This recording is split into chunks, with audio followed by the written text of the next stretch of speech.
On the fourth Sunday in Ordinary Time, Year A, we have readings that challenge us to question the role of God in our life and our response to God as Christians. The first reading is taken from the 7th century minor prophet Zephaniah. Zephaniah writes before the exile to Babylon has taken place. During this time in Judah, there was a sense of indifference to God. They were content with the wealth and property which they had earned through violence and fraud. They felt secure with the foreign alliances that they had made.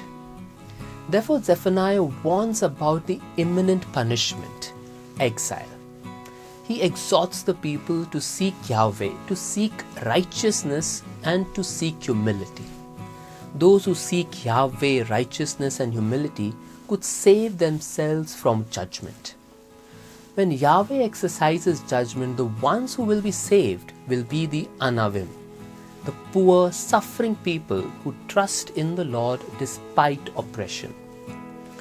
The Anawim know the limitations of their personal resources and take refuge in the name of Yahweh. The call is to follow spiritual poverty, using material things with a sense of detachment according to one's need, believing in the providence of God. The prophet assures the Anawim of the love and protection of Yahweh. In the second reading taken from St. Paul's letter to the Corinthians, we see Paul highlighting the contrast between God's wisdom and the world's wisdom. The reading is a continuation of the passage, the message of the cross, wherein Paul mentions that the message about the cross is confusing to the wisest of human minds. Paul agrees that the message of the cross is, from any normal perspective, foolishness. Yet what appears as foolishness is really the power of God and the wisdom of God. God did marvelous works in the salvation history of the Israelites, and He continues to use the cross and Paul's preaching of the same to enact salvation for the Jews and Greeks alike. Without a personal encounter with the risen Christ, it is difficult for people to have a conviction through intellectual means. The death of Jesus on the cross did not convince or persuade the people at the time of Paul, and neither does it convince the people today. However, to those who have come to have a personal encounter with Jesus, the death of Jesus on the cross is indeed salvific.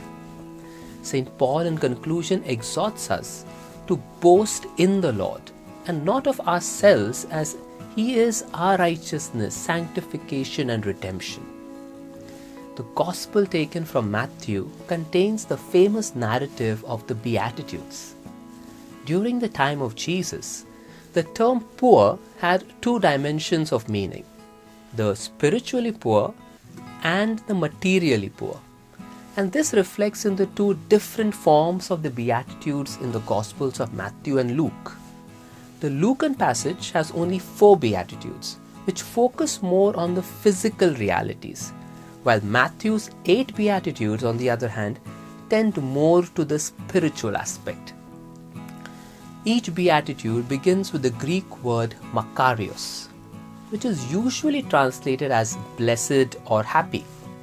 However, it doesn't refer to the happiness in our modern sense of merely being comfortable or entertained. Rather, blessed refers to a fortunate state of life, a gift of God. The Beatitudes for me are like a mirror that shows us who Jesus was, and at the same time what we are called to be as Christians. The Beatitudes can be understood as giving the believer his be-attitudes, the attitudes he should be. All of these character traits are marks and goals of all Christians. So what are these character traits?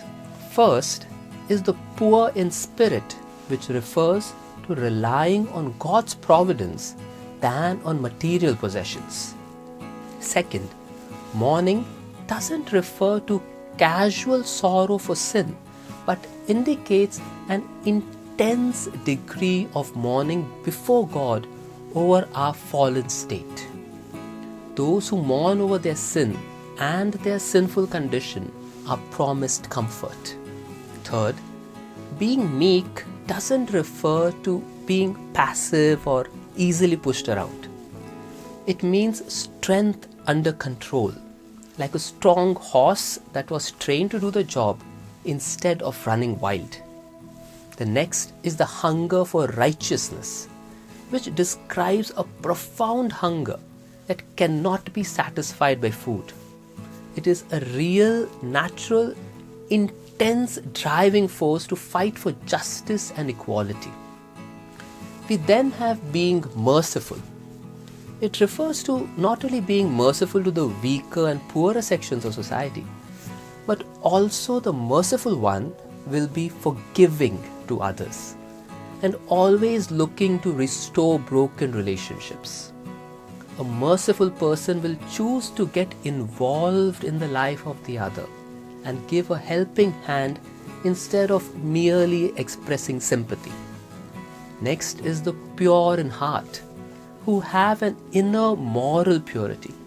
They are of a single, undivided heart, those who are utterly sincere and not divided in their devotion and commitment to God. Then we have being peacemakers, which does not describe those who live in peace, but rather those who actually bring about peace, overcoming evil with good. They are bridge builders and not wall builders in society. Those who are poor in spirit, who mourn, who are meek, and who hunger and thirst for righteousness, the merciful, the pure in heart, and the peacemakers, suffer because of their faithfulness to God, and they trust in God to vindicate them. While those who oppress God's people may be fortunate for a moment, they who trust the Lord will be fortunate forever. Jesus calls those who would be His followers to this radical commitment and hope. Through His life and teachings, Jesus lived out all these Beatitudes. He calls His disciples to follow His own way, since He Himself suffered for the faithfulness of God, trusting that God will vindicate Him. The readings of today call us to self-introspection. Do we rely on God, or like the people at the time of Zephaniah, do we have a sense of indifference to God? What are our God experiences that could help us to glorify God? And lastly, in which areas do I need to grow to become a true Christian? God requires our cooperation to build His kingdom. If therefore injustice and oppression continue, it is because we have not done our part in word and deed. We have not been true Christians. We pray for the grace to seek Yahweh and become true Christians. May we be able to look into the mirror and see the reflection of a true Christian who lives the Beatitudes. May God bless us all.